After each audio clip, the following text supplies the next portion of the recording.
재무제표를 많이 알면 수익을 많이 낼 수 있겠다 라는 생각으로 시작을 합니다. 처음에 재무제표는 봅니다. 그러면서 뭐 예를 들면 상대적인 가치를 또 평가를 하죠. PER을 보든지. 첫 번째 재무제표,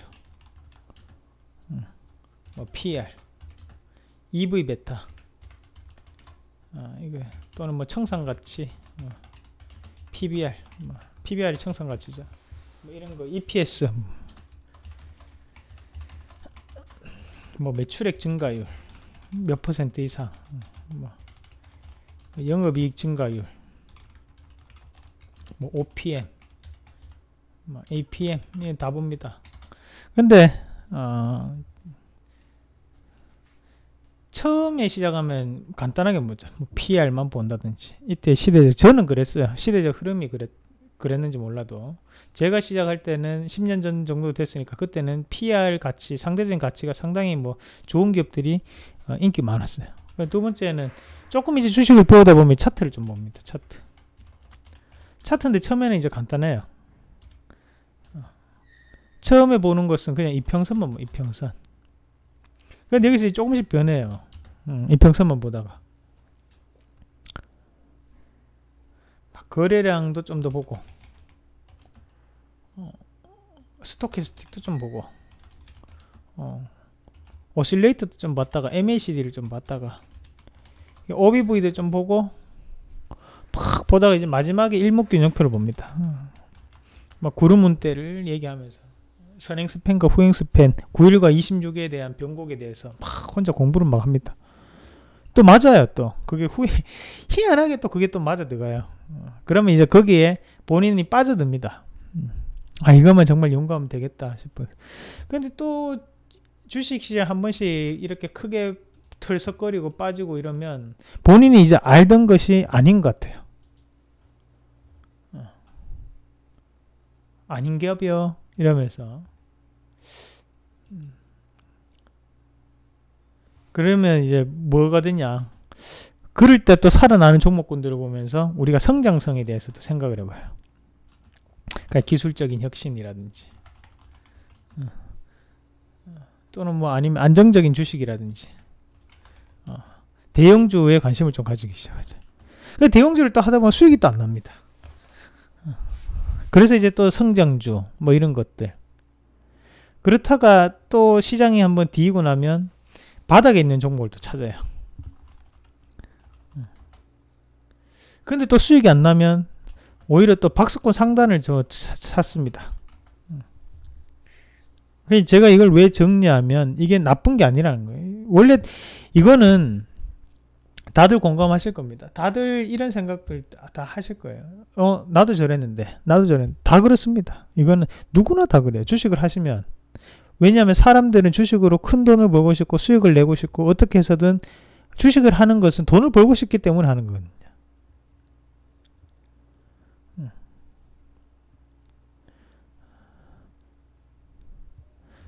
그러면 과연 정답은 뭔가? 주식을 정답을 찾으려고 하면 안 돼요. 우리가 논리정연하게 정답이 1번이면 1번, 2번이면 2번, 3번이면 3번, 4번이면 4번, 5번이면 5번 이렇게 정할 수가 없는 게 주식이에요.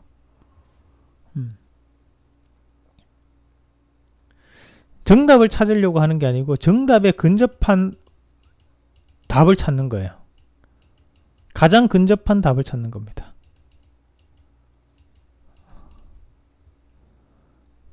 주식은 항상 틀릴 때가 존재를 합니다. 틀릴 수밖에 없는 게 주식입니다. 왜냐하면 주식이라는 것은 확률이기 때문이에요.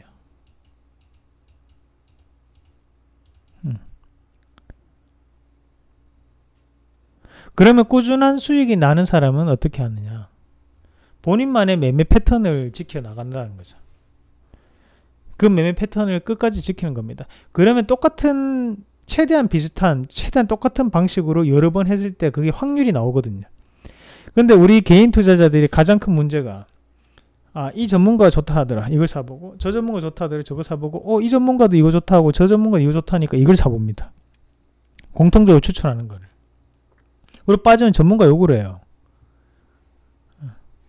그거는 가장 바보 같은 짓이다. 결국에는 그렇게 매매를 하다 보면 종목이 많아져요. 종목이 많아지다 보면 수익이 안 납니다. 그래 또다시 악순환이 되풀이 됩니다. 이게 가장 안 좋은 방법들이다. 그렇게 하면 안 된다. 정답에 근접할 확률이기 때문에 계속적으로 비슷하고 최대한 똑같은 방법으로 계속적인 매매가 해줘야 되는 거예요. 공통적인 매매를. 그래야지만 그게 확률이 되거든요. 제가 말씀드렸잖아요. 우리한테 가장 중요한 것은 일단은 뭡니까? 매집이 되어 있는 차트를 먼저 찾는 거잖아요. 그럼 거기에서 일률적인 확률이라는 게 존재를 하게 되는 겁니다. 그럼 그 확률적인 부분으로 지속적으로 이제 수익을 내게 되는 거예요. 그러니까 그거를 우리가 야구 선수들도 마찬가지입니다. 우리 야구 선수들이 메이저리그 이런데 추신수 돈을 엄청 많이 벌었죠. 근데 추신수가 얼마 치느냐? 2할 5푼에서 2할 7푼이에요. 그럼 뭐냐? 10번 중에 3번은 안타 친다는 얘기예요. 확률이 30%입니다. 엄청 떨어지는 거죠.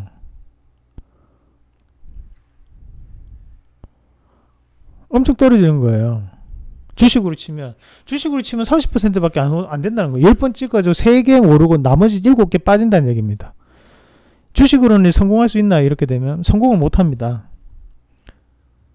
주식으로는 확률을 올려야 됩니다. 어떻게 해서 50% 이상까지 올려야 됩니다. 80%까지 올리면 고수인 거예요. 80% 90% 돼야 되는 거예요. 그러면 그걸 확률적인 부분에서 여러 번 했을 때 이제 성공을 할 수 있다는 거죠. 아까 전에 그 다람쥐님 얘기했는 것처럼 공매도 비율만 또 그거를 전적으로 또 공부를 하시는 분들 계시겠죠. 하지만 그거를 이것도 보고 저것도 보고 여러 가지를 전체적으로 전제 조건을 다 깔아가지고 조건을 대입을 하다 보면 남는 종목이 참 이상한 종목이 갑자기 눈에 딱 띄어요. 근데 문제는 그 이상한 종목이 다 마음에 드는데 스토캐스도 마음에 들고 공매도 비율도 다 마음에 드는데 마음에 안 드는 게 딱 한 개 있어. 거래량이 없어.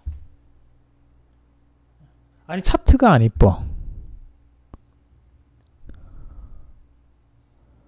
100% 나를 만족시키는 종목은 없다라고 생각을 해야 됩니다. 나한테 100% 마음에 들면 이미 올랐어요. 이미 올랐어요. 주식이 시세라는 것은 유동적인 거거든요.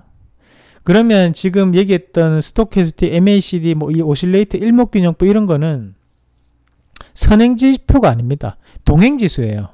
주식이 오늘 종가가 형성돼야지만 그 종가에 따라서 움직임이 나타나는 겁니다. 그럼 그 종가를 보고 사면 늦었죠. 그렇게 대응해서는 안 된다는 겁니다. 우리나라의 보조지표는 대부분 다 이런 종가로 바로 가격적인 부분에 형성이 되기 때문에 보조지표가 대부분 이제 가격이 형성이 되거든요. 그렇다 보면 가격이라는 것은 결국엔 종가가 마감이 돼야지만 그날 하루에 가격이 완성이 되는 거예요. 그러니까 이거를 선행지수라고 판단을 못 한다는 겁니다. 근데 우리는 그거를 보면서 주식을 판단한다. 이미 그거 논리가부터가 이제 삐뚤어진 겁니다. 그렇게 생각을 하시면 안 돼요. 뭔가에 대해서 기준 자체를 주식시장에서 조금 특출난 본인만의 특화된 기준을 가지고 계셔야 돼요. 그런 기준이 없으면 그런 기준을 가지고 있는 전문가와 함께 하든지. 우리는 기준이 있잖아요. 우리는 매집된 종목만 한다는 거예요. 그 매집은 어떻게 보느냐. 그게 우리가 특화된 거죠. 그건 지표로 나오는 게 아니지 않습니까? 우리만 아는 거잖아요. 우리만 아는 걸로 우리가 확률을 높일 수 있는 거잖아요. 그런 게 필요하다는 겁니다. 이런 건 얘기거리죠. 뭐 수급을 얘기하고 외국인을 얘기하고. 근데 오늘 외국인 살지 안 살지 어떻게 알아? 모르는 거잖아요. 그리고 가장 이제 마지막으로 딱 한 가지만 더 말씀을 드리면, 항상 이제 주식을 선택할 때 우리가 이제 최악의 상황을 대비를 해야 돼요. 최악의 상황을 한 번씩 꼭 생각해 봐야 돼요.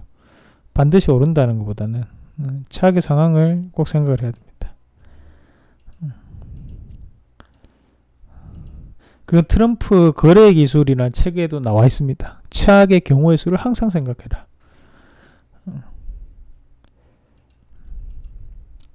주식이 매번 내 마음에 쏙 들지 않거든요.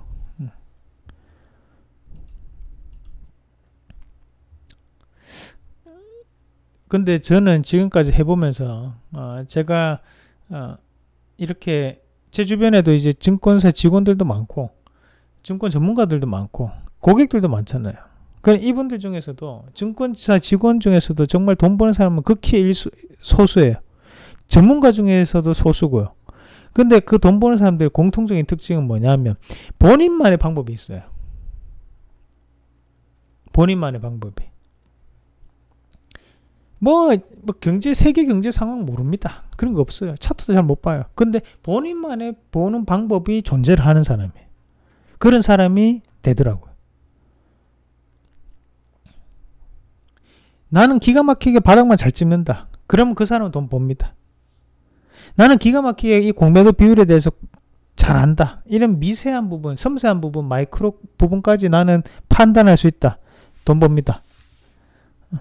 나는 상따 기가 막히게 할 수 있다. 돈 벌 수 있어요.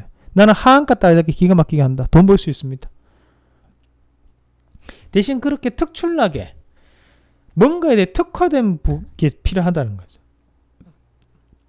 종목이 2136개인데 이 2136개를 일일이 다 대입해서 내 맘에 쏙 드는 종목을 맞춰서 매번 그 종목을 산다. 그건 불가능입니다. 포기할 건 포기해야 돼요. 우리도 그렇죠. 내가 얘기하잖아요. 2136 다 못 맞춘다는 거예요. 추리고 해서 600개만 딱 보자. 그 600개 안에서 우리 마음에 드는 거 딱 보자.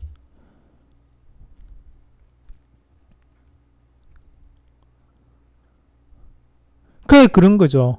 어차피 방송 추천주 그거를 날려도 상관없다는 거예요. 무료 방송으로 줘도 된다. 대신에 그거를 끝까지 끌고 갈 수 있느냐? 방송 보고 못한다는 거예요. 그럼 그 사람들은 관리를 받아야 되는 거예요. 5% 먹는 걸 할 수 있지. 근데 방송 보고 그거를 10% 20% 먹는 것까지는 본인 혼자 못 하거든요. 더 넘어갈지 끝날지 어떻게 알아요? 그거는 방법을 알아야 되는 거기 때문에 우리가 방송에 나가는 종목들 살 때도 있잖아요. 마찬가지인 거거든요. 주식은 관리 케어가 중요한 거지. 어떻게 이거를 핸들링하면서 잘 끌고 갈 수 있느냐, 그게 가장 핵심입니다. 뭐 보면 종목 한 개 주세요 얘기하시는 분들도 많으신데 그 종목을 가지고 100% 200% 먹냐? 못 먹어요. 절대 못 먹습니다. 빠지면 빠진 대로 궁금하고 오르면 오는 대로 또 궁금해요. 그게 사람이거든요. 본인이 뭔가에 대해서 기법이면 기법, 아니면 특화되면 특화된 부분, 이런 부분 자체를 추종하거나 아니면 같이 할 수 있는 그런 게 필요합니다. 우리가 이렇게 일반적인 사회생활을 하면서도 돈 버는 방법이 엄청 많잖아요. 그런 것처럼 주식시장 안에서도 돈 버는 방법이 엄청 많습니다. 그 중에서 본인이 원하는 것만 하면 돼요. 여러분들은 전문가가 아니기 때문에 뭐든지 다 잘할 필요가 없는 거예요.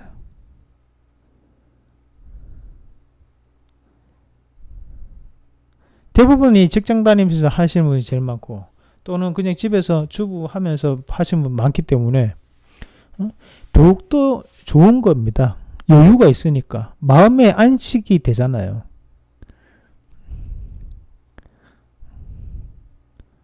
그런 흐름에 맞춰가지고 뭐 일봉을 보든 주봉을 보든 월봉을 보든 그렇게 대응하면 되는 거니까요. 뭐 뭐든지 사실 우리가 손실이 나고 종목이 깨지고 힘든 구간이 되면 뭔가의 새로운 걸 또다시 공부를 하려고 하거든요. 저는 그거는 안 좋은 방법이라고 생각해요. 이거는 저의 개인적인 의견인데 시장이 하락했을 때 새로운 방법을 찾기보다는 시장이 하락했을 때 복귀를 해보는 게 더 좋아요. 복귀. 본인이 매매를 했는데 여기선 팔았었어야 돼. 또는 여기선 보유하고 있었어야 돼. 그 차트는 돌려볼 수 있잖아요. 돌려보면서 복귀를 한번 해보면 돼요. 내가 왜 여기서 이걸 판단을 못했을까? 이때 그때 분명히 외국인가 기계 빠져나갔었는데 나도 이렇게 하면 그때 팔았었어야 되는데. 이렇게 복귀를 하면 똑같은 실수를 다음번에 또 안 할 확률이 높아지거든요.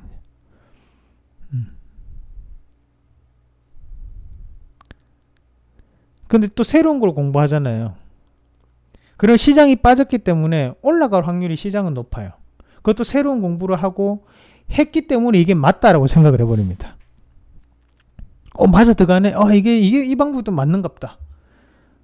그래 또 빠지면 또 다음에 되면 또 딴 방법도 해보고 또 딴 방법 계속적으로 방법만 바뀌는 거예요. 그러면 그거는 효율적이지 못하다. 중요한 것은 한 가지 방법이 정해져 있으면 그 방법을 가지고 깊이를 깊게 만들어줘야 되는 게 주식이다.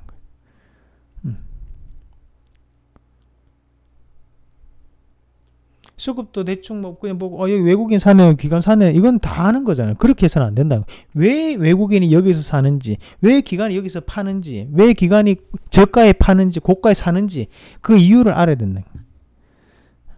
그런 부분이 더 중요하다는 거예요.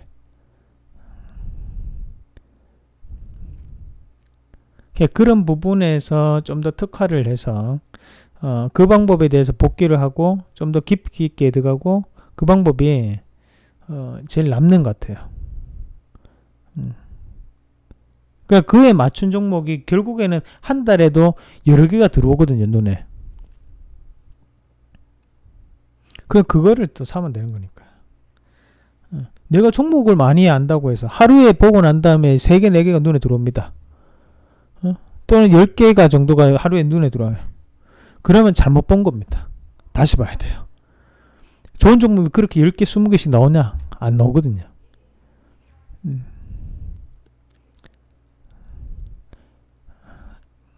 점점 확률을 높일 수 있는 방법은 뭔가에 대해서 특화가 된 부분을 좀 더 깊이 있게 심화 과정으로 넘어갈 수 있게 해야 된다. 만약 거래량이라면 이 거래량을 가지고 내가 정말 맛있게 요리할 수 있는 방법을 만들어내야 되는 거예요. 매집이라면 매집을 가지고 정말 맛있게 뭐랄까 이제 맞출 수 있는 매집으로 해서 설명을 할 수 있는 정도는 돼줘야 돼요. 공매도 비율이다. 그런 공매도 비율로 설명을 해줘야 됩니다. 왜 여기서 이걸로 인해서 올랐고 이걸로 인해서 빠졌는지 그게 설명이 돼줘야 돼요. 논리적으로.